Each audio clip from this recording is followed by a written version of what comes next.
Oh no, I am surrounded by professional Minecraft PvPers with full protection for netherite gear, and they've all just eaten enchanted golden apples. Oh no. Guess I'll fire my Minecraft Superweapon.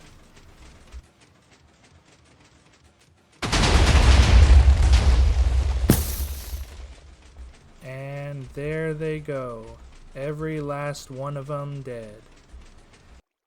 Hello Minecraft, this is my Minecraft Superweapon, which I call the Narayanastra, after the weapon of Hindu mythology capable of wiping out an entire army by firing a volley of deadly missiles.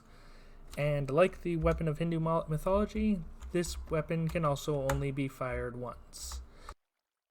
Not because it turns the weapon against its own user, like the weapon of Hindu mythology, but because it simply is really difficult to set up. Looks like I set it up even not quite perfect. I must have loaded it wrong because there still happen to be 2 survivors from that previous test. And so I'll now show you how this weapon works. The weapon works based off of utilizing moving pistons, the block 36 of, well, previously referred to as block 36, but now known in the code as moving piston, to preserve falling sand in this form, because arrows will bounce off of falling sand, and so having them be on top of the falling sand, you can preserve an arrow indefinitely. And then, utilizing TNT, or in this case, TNT minecarts, or any form of explosive, you can then fire out the arrows, which deal damage according to their velocity. So,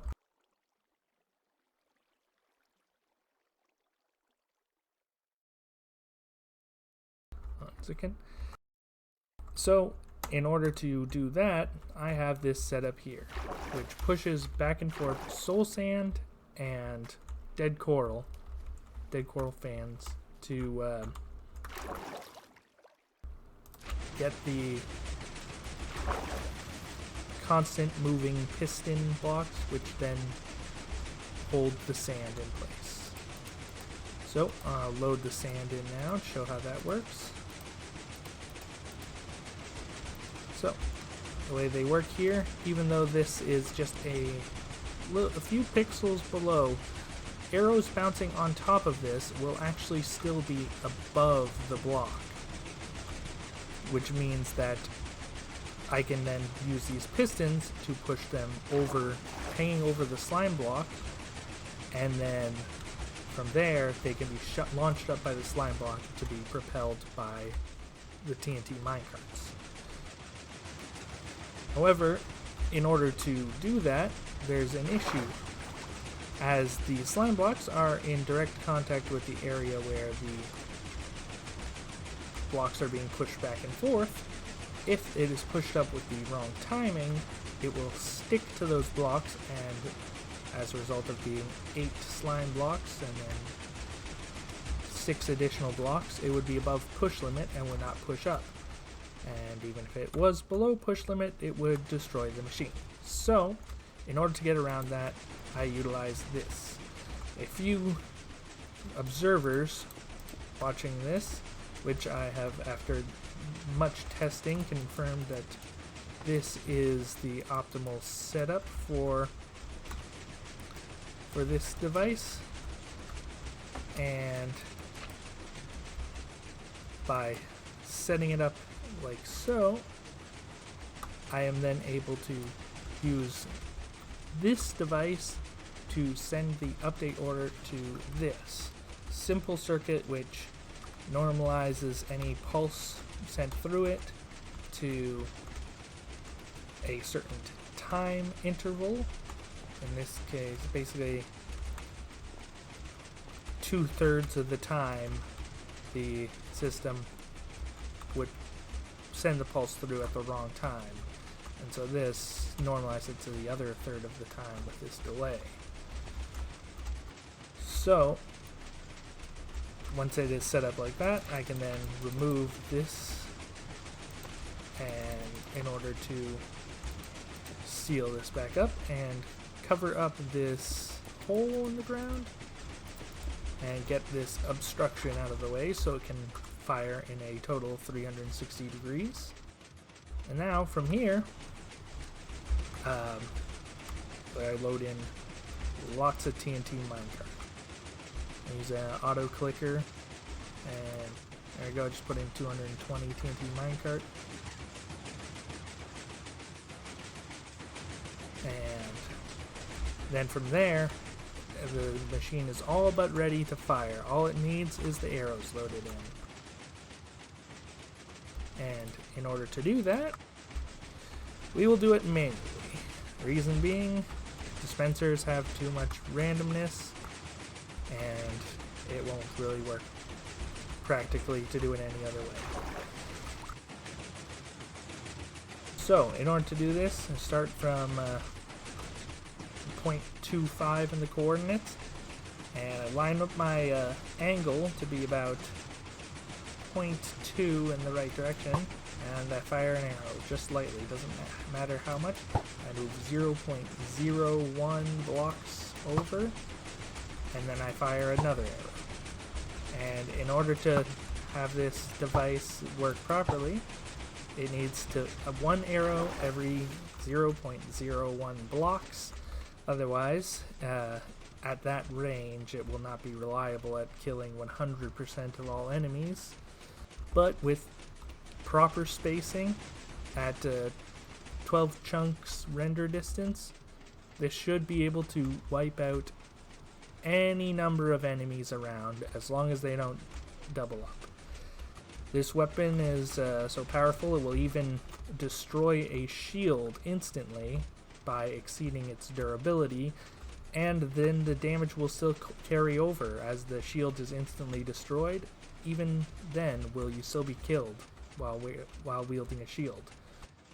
So, with just those few arrows, I can already demonstrate. And so, now fire the device.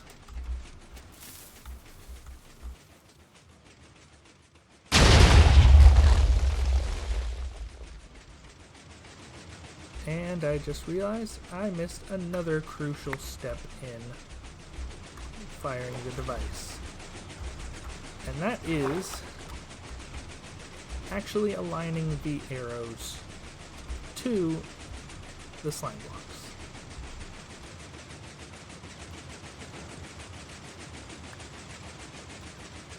So,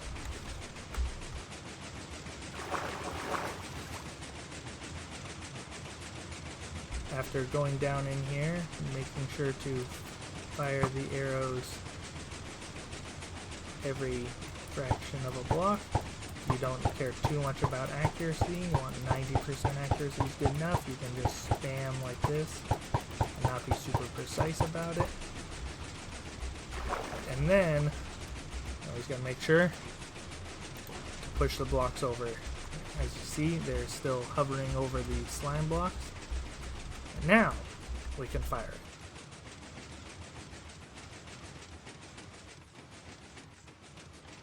So, now let's see. Arrows are launched up, they then fire out over there. And over at all the way at 12 chunks render distance, they fire at just above one block, just in between these two blocks. So they will be always at body height, even out to that range. And that's because of the timing circuit on when they're launched up and what time after that the TNT minecarts explode. TNT minecarts also have another interesting quirk that when they're all exploding in the same location, they push themselves upwards, which is why this block needs to be pushed back on top. And the alignment is done taking that into consideration. So that's my Minecraft Superweapon, capable of wiping out an entire army if loaded properly, firing over 1,000 arrows, and fitting even within one chunk, all utilizing vanilla Minecraft mechanics, and all lag efficient enough that it does not slow the game down. So, thank you guys for watching. If you'd like to see more stuff like this, consider subscribing. I don't upload very often, but when I do, I like to make cool stuff like this. So, that's it. Bye.